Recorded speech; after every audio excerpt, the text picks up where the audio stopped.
maior dificuldade no ensino de certas matérias ou mesmo de ser gozada pelos colegas durante as aulas. Hoje tentaremos esclarecer dúvidas sobre o daltonismo, normalizar a questão para quem pergunta: és daltónico? Então, que cor vês aqui? Vamos começar por entender o que é o daltonismo e por que acontece. Via Skype temos o João Pedro Marques, que é oftalmologista no Centro Hospitalar e Universitário de Coimbra e coordenador do Grupo de Genética Ocular e Onco-Oftalmologia da Sociedade Portuguesa de Oftalmologia. João Pedro, obrigado pela simpatia que teve em estar connosco. Muito obrigado. Vamos começar do início. Pode mesmo ser uma questão hereditária? Sem dúvida. Começamos muito bem. O daltonismo é, de facto, uma doença hereditária, uma doença de base genética, mas é uma doença que afeta de forma diferente homens e mulheres. E porquê? Por um motivo simples, é que os genes associados ao daltonismo estão localizados no cromossoma X.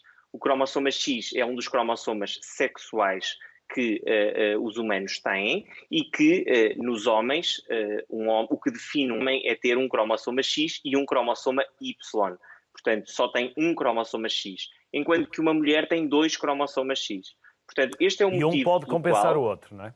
Exatamente. Portanto, um homem, se tiver um cromossoma X com o defeito genético associado ao daltonismo, manifestará a doença. Enquanto que uma mulher, tendo um cromossoma X afetado, mas o outro cromossoma X a funcionar normalmente, não terá manifestações clínicas de daltonismo.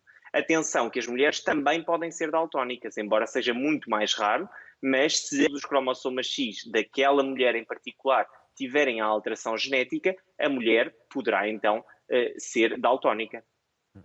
E depois, muitas pessoas só muito mais tarde é que percebem que têm um problema, que não conseguem ver as cores corretas. Exatamente, Luís.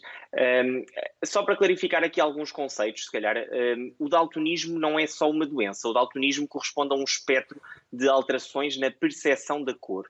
E se numa ponta do espectro nós temos alterações muito ligeiras e que são quase praticamente inofensivas, digamos assim, no espectro, na outra ponta do espectro temos uma doença chamada acromatópsia, que é a ausência completa da percepção da cor, em que a pessoa vê simplesmente preto e branco. Esses são os casos mais extremos e menos frequentes, exatamente, certo? Exatamente, muito menos frequentes e cuja hereditariedade nem sequer está ligada ao cromossoma X, contrariamente às ditas formas mais frequentes. O daltonismo então engloba o quê? Engloba anomalias na disfunção da cor por alterações na função de um pigmento que está presente em determinadas células da nossa retina, chamadas cones, e faz com que, de facto, as pessoas portadoras dessa disfunção não consigam distinguir as cores de forma normal. Portanto, não é uma deficiência, não é algo que impossibilita a pessoa de fazer qualquer coisa na sua vida, mas é uma limitação, obviamente, que as pessoas aprendem a ultrapassar ao longo do tempo. Agora, muitas vezes, as pessoas, as crianças, falando assim, não se apercebem que são daltónicas e isto pode, obviamente, provocar limitações na aprendizagem e pode levar, como o Luís disse muito bem, a que sejam alvo de gozo por parte dos colegas.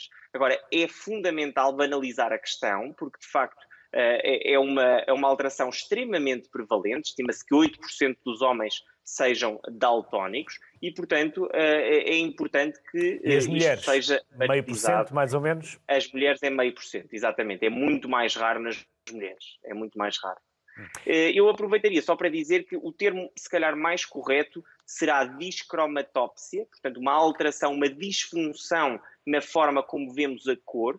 E porquê? Porque a discromatópsia é um termo que então já engloba, portanto, as várias anomalias e o daltonismo usa-se simplesmente porque deriva de John Dalton. John Dalton foi um físico e químico inglês do século XVIII que tinha dificuldades na percepção da cor, tanto ele como o seu irmão.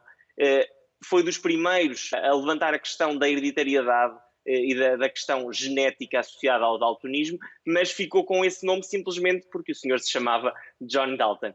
Veio-se a provar muitos anos mais tarde, numa análise pós-mortem, que de facto ele tinha uma disfunção, uma chamada deuteranopia, que é uma forma relativamente moderada de daltonismo, em que há uma incapacidade de distinguir os verdes e os vermelhos.